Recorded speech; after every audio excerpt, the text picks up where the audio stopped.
Hi, welcome to Wonder.wander Homeschool. My name is Shauna, and I'm here going over what I'm going to be doing in the fall for my kindergartner that's incoming. It's my first year that I will be teaching kindergarten homeschool. So I've done a lot of thinking about it and overthinking about it and trying not to overwhelm my 5-year-old. So what I came down to is, what it all came up for is a few different things, mainly teaching the sounds, letter sounds, reading a lot of books with him, and practicing his writing, and that is keeping it in phonics. So I will show you those real quick. So let's get into it. All right, so I have 5 in a row, which is a great curriculum. It is as much, they even say in here, it's as much as you want to use it and as little as you want to use it. So this is volume 1. So I wrote down notes because I've gone through it. I found this is really easy for newer curriculum if I read through it and write some notes to kind of summarize all of the information that they have in the instructions before you start a curriculum, just in case I forget by the time I get back for the school year.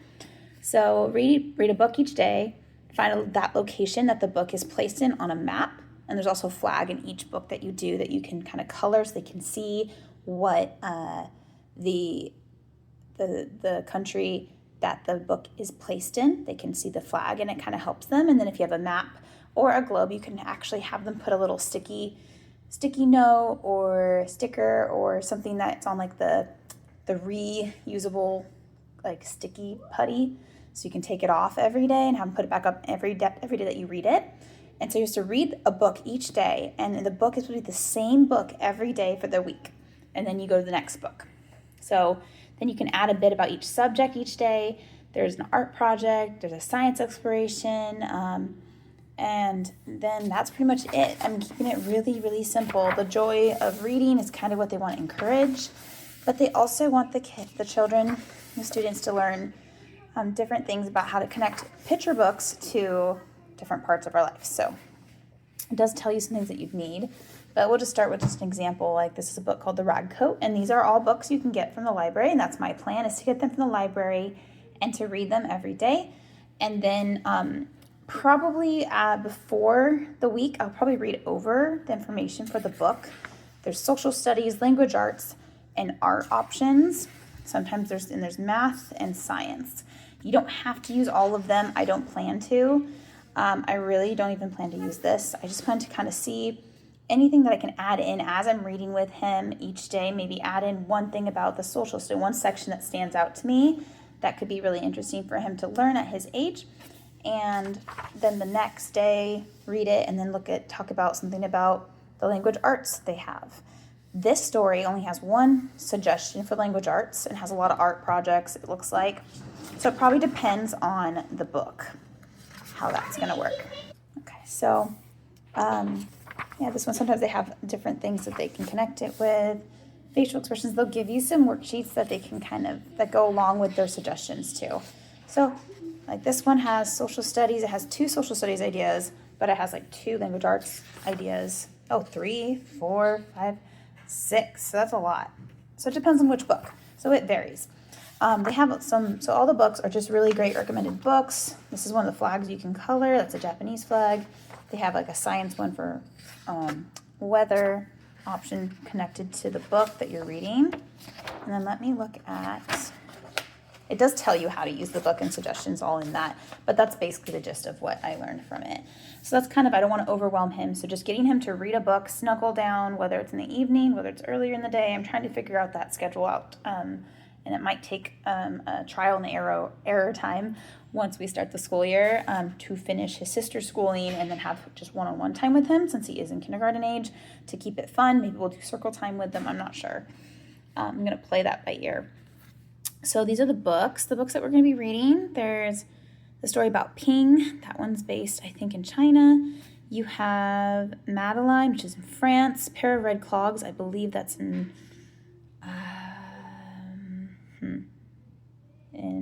it's not Deutschland, but that's a Dutch story.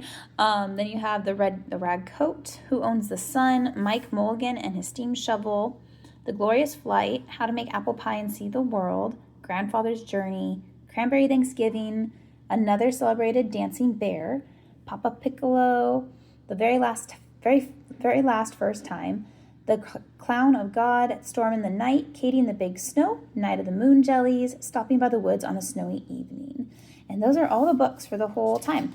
So I think this usually is a semester long, but I will spread it out as long as it needs to go. I'm in no rush to get through this, especially since it's kindergarten. It's just to instill a love for books and reading, and more than just getting it done to read a book and go on to the next one as a reader.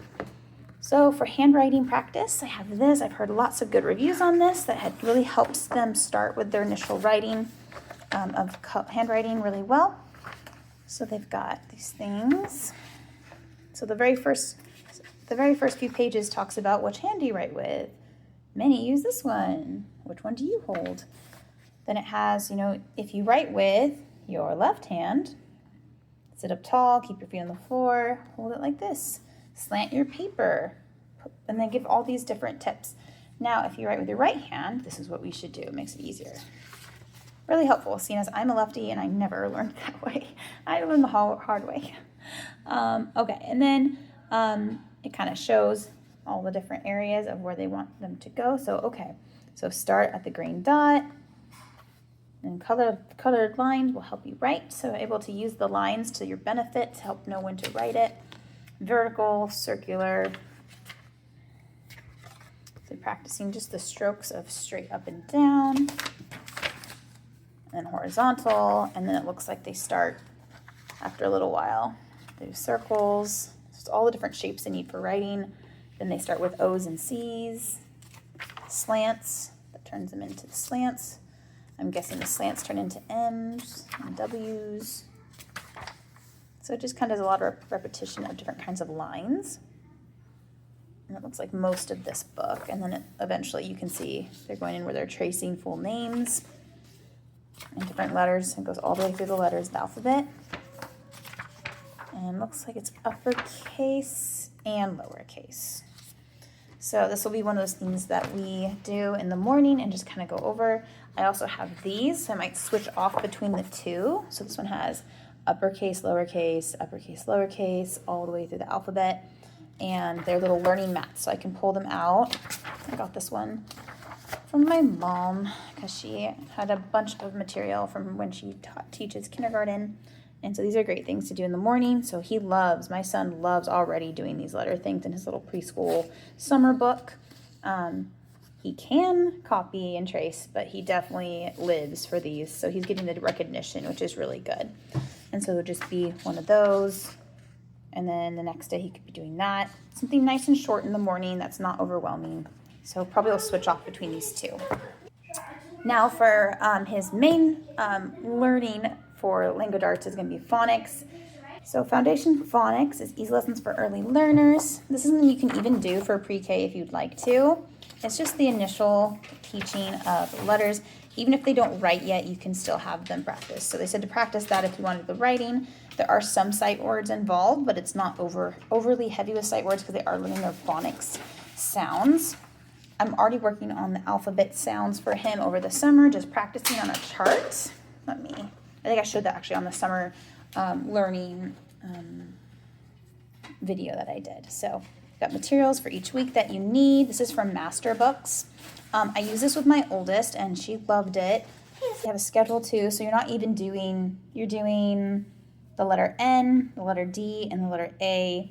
So you're not really doing more than 2 or 3 letters each week. And they have little extra bonus activities, so it helps you pace yourself, which is always helpful, not to overwhelm and do too many things for your kid, especially for kindergarten, right? They're taking up everything so new, trying to do any kind of sit-down work. We want to leave lots of time for them to play in the backyard. And for us, we just got kittens, so play with the kittens. So this is how the first lesson goes. And it's like, what I do like too, and I appreciate, is there's Bible kind of woven through here because it starts with actually the story of the beginning of God creating creation. So it's like, N is for nothing, none, not even a bit. And the whole story goes on to talk about the creation and how in the beginning God created. And then they have different ideas and tips for the teacher right here. And this is what the child worksheet looks like. And they trace it, and then they circle the recognized letter that we're working on. They also have the alphabet to to see if they can see where they're at on, do they recognize uppercase, lowercase, and what phonics do they still know. So you can come back and kind of check as you go and as you learn on what they're really holding on to and retaining. And then down here they have little bonus activity ideas that you can do one or a bunch, but there's like a whole day for just bonus. So you don't have to do all of this in one day. So you do this one day and you read the lesson, and then the next day maybe you do a bonus activity. Next day maybe you finish the writing part, or maybe do the writing part on one day. It just depends on your child and what they are, feeling ready to do. And since I have a lot of writing already for them, I won't push too hard on this part, but I definitely want them to be able to recognize and do the sounds, because it's supposed to, they work this in a design where it actually helps them read a little faster, because they're working together not alphabetically, but they're doing like N, then D, and I believe then it's A.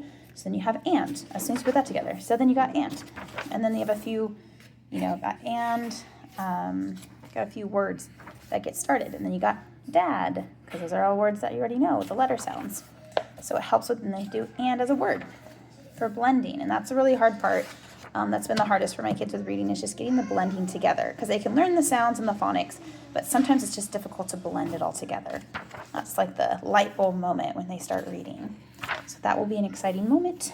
Then they have like ant, tan. So the words and the letter sounds that they learn, they keep putting into different forms to practice reading.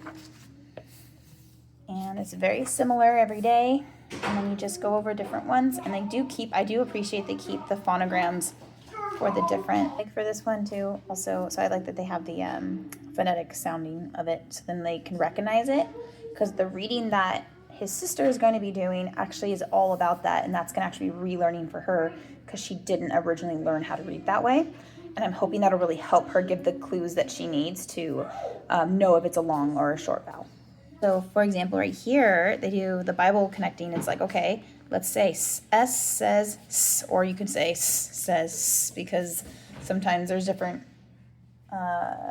theories on how to teach sounds. So sometimes with phonetics, you don't need to say S. Sometimes you can just say S, right? So it doesn't confuse them with, oh, is that S or is it S? Even though that's the same thing. Sin separates us from God. It's a very sad thing, and they have that kind of bold. And they told the story about Adam and Eve. And then you can begin the reading section. If the child needs to take a break, let them begin on the first page of the little learner activity sheet. But go back to the reading section to complete it. Here's the reading section, so it's let them have time. Okay, let's get started. What sound does this make, right? Or S. What sound does S make? Okay, and what does this one together? S, ah. Okay, let's add another sound. Sad, sad. And look, they're saying a word. So, and then right here, bonus activities. You can talk about like little activities, like maybe taking a clean piece of paper, scribble on the paper, and then, say, oh, can you make it perfect again? And it's like, oh, no, because when Adam disobeyed God, it stained creation with sin. We can't take the marker off the paper, just like Adam and Eve couldn't take back their sin, but thankfully God loves us, and he still has a plan, and he had a big plan for that. And then it kind of teaches a little bit of story with that, but also teaching them the reading about sin. And then they got pictures that they, I believe, can color too. And there's a verse that they can practice. In the beginning, God created the heavens and, a word they already know now, the earth. So we will see how long this takes to get through. I'm going to try to keep to the schedule for this one. And this should, if I keep to the schedule, last the first semester. And then the second semester, I am considering Happy Cheetah, because I did look that up. I haven't gotten any of that curriculum yet, but Happy Cheetah is really good at putting the sounds together once you get this far. So at the end of this, technically by the end of the semester, you should know these sight words from practicing and the reading practicing words. And should be pretty much started on reading, very simply reading. And then I have some readers from The Good and the Beautiful that I could start with that I used for both of his sisters. Looks like they have suggestions for books for reading practice too. That's pretty cool. So you could do that. So early learner board books, early learner books for kindergarten. So these are all from master books, I believe. And you have a book reading list you can do if you want to keep track. They have a bunch of teacher aids, which is really nice. and even get a certificate when they finish their phonics. So once he knows the foundation phonics, they should be able to read basically Jesus Loves Me, the song. I just have to make sure I don't sing it, because otherwise he would just know it already, so just by the tune. So yeah, I'm really excited for this. I never got to finish this with my older child because it was more of a review when I first started first grade, and we didn't last very long because she kind of did no more reading than I expected. They did a good job at her kindergarten, which is great when it came to reading. So I ended up getting it again, though, because I remember I did appreciate the way that they had Bible in there, as well as teaching them the phonics that are important. We're going to do some literature reading through this, and that'll also teach some social studies, and I probably won't do any of the math ones, maybe some art. That would be fun. And then I also do have, on a later video, I'll do Math with Confidence for kindergarten, as well as what we're doing for science for all three of my children, which is going to be through Beautiful Feet books. And I think that is it for kindergarten for the fall. And spring, I will probably do a video on Happy Cheetah if I end up choosing that. I will just kind of play it by ear for that. So I hope that's really helped you guys out if you're looking into kindergarten curriculum. I know it's already midsummer, mid-June, and hopefully that helps you if you're still trying to decide what kind of direction to take, with whether maybe you feel like you've taken too much on. Hopefully this shows you can do it a lot less, keep it nice and simple, and just bring the wonder into it for reading, especially for kids at this age, for 5-year-olds. That's super important, because if they can get the wonder of reading, they're going to have the wonder of learning, and then they're going to continue just to love school, even on days that it might be hard. If you can get that love in there for learning, it helps a lot. It's half the battle. Hope you guys have a great day.